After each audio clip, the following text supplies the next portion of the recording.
శ్రీమాత్రే నమ. జై గురు దత్తాత్రేయ నమ. ఈ వీడియోలో మనం జనవరి 15వ తారీఖు నుంచి ఫిబ్రవరి 24 మధ్యలో అంటే సుమారుగా ఒక 40 రోజుల పాటు కుజగ్రహం తన ఉచ్చక్షేత్రమైనటువంటి మకర రాశిలో ప్రవేశించడం జరుగుతుంది. సో ఈ సమయంలో కొన్ని రాశుల వారికి లేదా కొన్ని లగ్నాల వారికి రుచిక మహాపురుష యోగం అనే పంచమహాపురుష యోగం అన్నది ఏర్పడడం జరుగుతుంది. సాధారణంగా ఈ యోగం ఎవరి జాతకంలో ఉంటే వారిలో కుజుడి యొక్క కారకత్వాలు వారికి బాగా కలిసి రావడం జరుగుతూ ఉంటుంది. అంటే విపరీతమైనటువంటి ధైర్య సాహసాలు, డామినేటింగ్ నేచరు, ఏదైనా ఒక పని ఉత్సాహంగా పూర్తి చేయడం జరుగుతూ ఉంటుంది. అయితే ఈ రుచిక మహాపురుష యోగం ఉన్న జాతకులు ఏదైనా ప్రభుత్వ సర్వీస్కి ప్రయత్నం చేస్తున్నప్పుడు, అంటే పెద్దవాటికి ఒక ఐపీఎస్, ఐఆర్ఎస్, ఐఏఎస్ లాంటి ఉన్నత స్థాయి ఉద్యోగాలు ప్రవేశించడానికి ఈ యోగం చాలా సహాయపడుతుంది.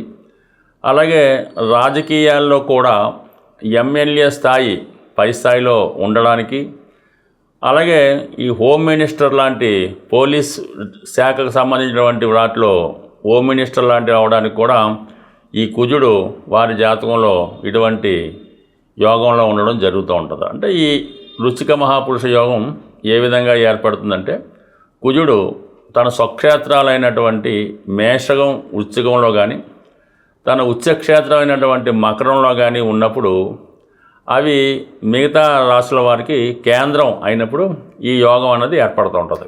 ఈ యోగ ప్రభావం ఉన్నవాళ్ళు పూర్వం సైన్యాధ్యక్షులుగా, కొంతమంది చక్రవర్తులుగా, రాజులుగా, అంటే యుద్ధం చేసి రాజ్యాలు సంపాదించే యోరులుగా వాళ్ళు విజయం సాధిస్తూ ఉండేవారు. నవ్ డేస్ అయితే వీళ్ళు ఎక్కువగా ఈ పోలీస్ డిపార్ట్మెంట్లోను, రాజకీయాల్లోనూ, రియల్ ఎస్టేట్ రంగంలో, అంటే ఒక సాధారణటువంటి వ్యక్తులు, ఒక సాధారణటువంటి డైలీ కూలీగా ఉన్నటువంటి వాళ్ళు ఈ భూమి సంబంధించింది, స్థిరాస్తి సంబంధించింది కన్స్ట్రక్షన్ రంగంలో ప్రవేశించి వేల కోట్లు సంపాదించారంటే వారి జాతకంలో కుజుడు బలంగా ఉండడం, ఇటువంటి రుచిక మహాపురుష యోగం వారి జాతకంలో ఏర్పడడం వల్ల వారి జీవితంలో సాధారణ స్థాయి నుంచి చాలా ఉన్నత స్థాయికి వెదగడానికి ఈ గ్రహస్థితి కారణమవుతుంటుంది. ఇప్పుడు ఏర్పడినటువంటి ఈ కుజుడు మరి ఈ జనవరి 15వ తారీఖున మకర రాశిలో ప్రవేశించి ఫిబ్రవరి 24 వరకు అదే రాశిలో ఉన్నప్పుడు మరి ఏ రాశుల వారికి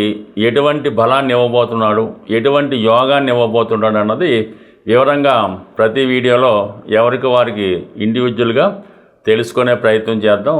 మీనరాశి వారికి 11వ స్థానంలోకి ప్రవేశించిన కుజగ్రహం జనవరి 15 నుంచి ఫిబ్రవరి 24వ తారీఖు వరకు సంచరించడం జరుగుతుంది. అది కుజుడికి ఉచ్చస్థానం అవటం వల్ల, పైపెచ్చు లాభస్థానం అవటం వల్ల, మీనరాశి వారికి కుజుడు ధన భాగ్యాధిపతి అవటం వల్ల ఒక విధంగా ఒక గొప్ప అదృష్ట యోగాన్ని జాతకుడు కలగడం జరుగుతుంది. జాతకులకి ధనాధిపతి లాభస్థితిలోకి వచ్చినప్పుడు కుటుంబ ఆదాయం పెరుగుతుంది. కుటుంబంలో ఒకరికి ఉద్యోగం కానీ, ప్రమోషన్ కానీ, అభివృద్ధి కానీ రావడం వల్ల మీ కుటుంబానికి సంపూర్ణంగా సహకరిస్తారు. కుటుంబ ఆదాయం పెరుగుతూ ఉంటుంది. అలాగే భాగ్యాధిపతి లాభస్థానంలోకి వచ్చినప్పుడు అదృష్టం ద్వారా అది ఏదన్నా అవ్వచ్చు. మీ స్థిరాస్తి యొక్క వాల్యూ పెరగచ్చు. తండ్రి గారి ద్వారా మీకు ఏదైనా ఒక శుభం జరిగే అవకాశం ఉంది. వారి దగ్గర ఉన్నటువంటి స్థిరాస్తులు మీకు వారసత్వంగా ఈ సమయంలో రావడం జరగవచ్చు.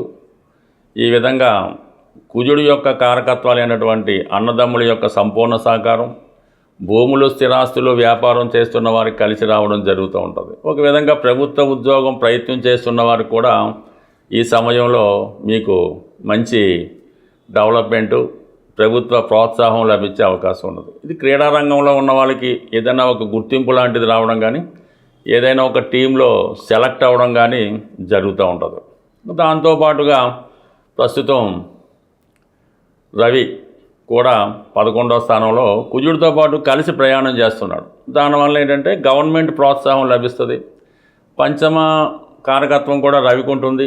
షష్టాధిపత్యంగా ఉద్యోగానికి సంబంధించింది, ఆరోగ్యానికి సంబంధించింది, అలాగే శత్రువులకు సంబంధించింది, రుణాలకు సంబంధించిన కార్యక్రమాల్లో మీ పిల్లలకి ఏమైనా ఉద్యోగం రావడం కానీ, లేదంటే మీరు పెద్ద మొత్తంలో ప్రభుత్వ సంస్థల ద్వారా ఏదైనా రుణం కొరకు ప్రయత్నం చేస్తే అది మీకు అనుకూలంగా రావడం కానీ, లేదంటే ప్రభుత్వ డిపార్ట్మెంట్లోనో కోర్టుల్లోనో ఏమైనా సమస్యలు ఉన్నా, కొన్ని చిక్కులు ఉన్నా, కొన్ని నోటీసులు లాంటివి మనకున్న ఇవన్నీ కూడా మీకు అనుకూలంగా మారడం జరుగుతూ ఉంటుంది. ప్రతి టైం మీరు గవర్నమెంట్కి మీ ఏదైనా గతంలో అదనంగా ట్యాక్స్ చెల్లించున్నా, ఏదైనా మీకు రిఫండ్ లాంటిది గవర్నమెంట్ నుంచి ఈ సమయంలో రావడం జరుగుతూ ఉంటుంది. ఓవరాల్గా ప్రభుత్వ బెనిఫిట్, పిల్లల వల్ల బెనిఫిట్, అన్నదమ్ముల వల్ల బెనిఫిట్ రావడం జరుగుతుంది.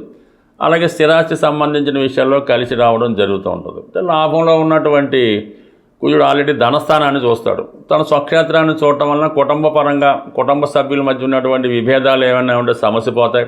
కుటుంబ సమస్యలను పరిష్కరించడానికి తీవ్రంగా మీరు కృషి చేసి కుటుంబ సభ్యులందరినీ ఒక గాడిలో పెట్టడం కానీ, ఏవైనా సమస్యలు ఉంటే అవి పరిష్కరించడం కూడా జరిగే అవకాశం ఉంది.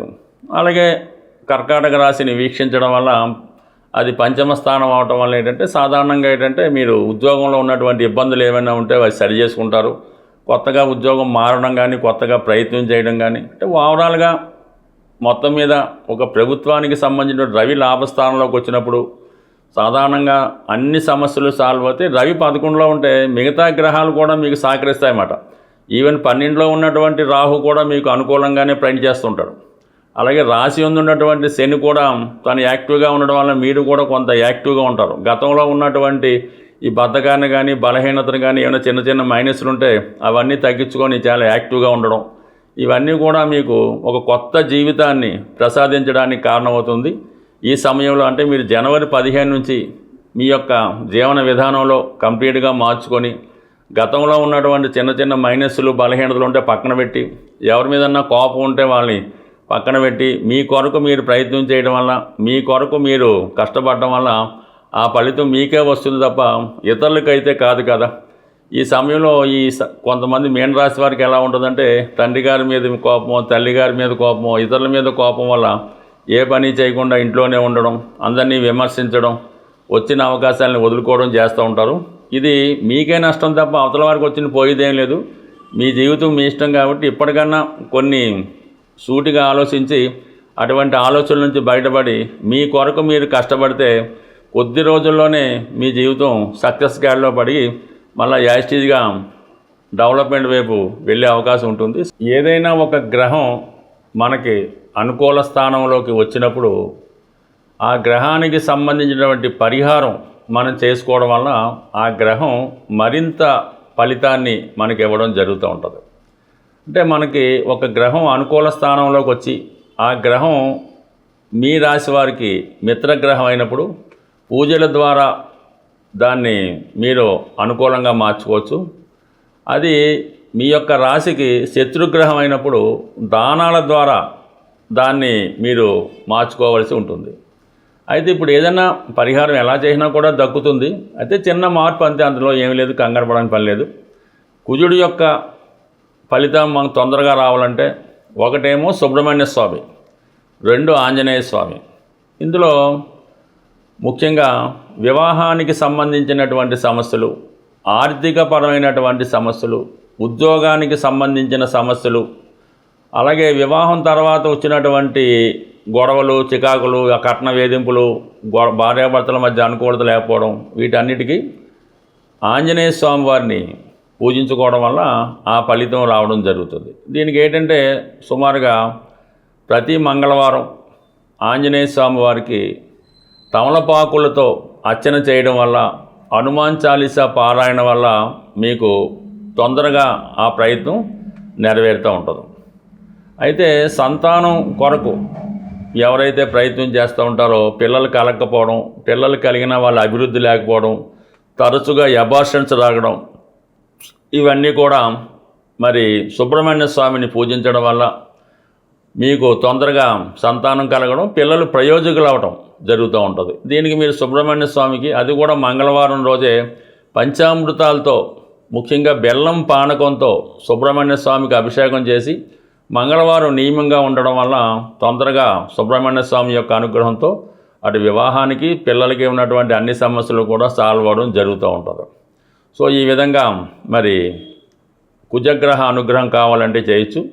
కుజుడికి కందులు దానం చేయవలసి ఉంటుంది. నౌవేడేస్ కందులు పెద్దగా కాకపోయినా మంచి కందిపప్పు ఒక కుజుడి సంఖ్య మరి చెప్పే విధంగా అంటే కుజుడి సంఖ్య 9 అంటూ ఉంటారు, కానీ ఏంటంటే ఒక 6 కిలోలు కందిపప్పు ఏదైనా ఒక దేవస్థానంలో అన్నదానం చేసినటువంటి ప్రదేశాల్లో వారికి డొనేట్ చేసినా పర్లేదు, లేదంటే ఏదైనా దేవాలయంలో 6 కిలోల కందిపప్పు అక్కడ ఉన్నటువంటి బ్రాహ్మణులకి దక్షిణ తాంబూలంతో పాటు దానం చేయడం వల్ల కుజుడి యొక్క అనుగ్రహం పొందే అవకాశం ఉంది.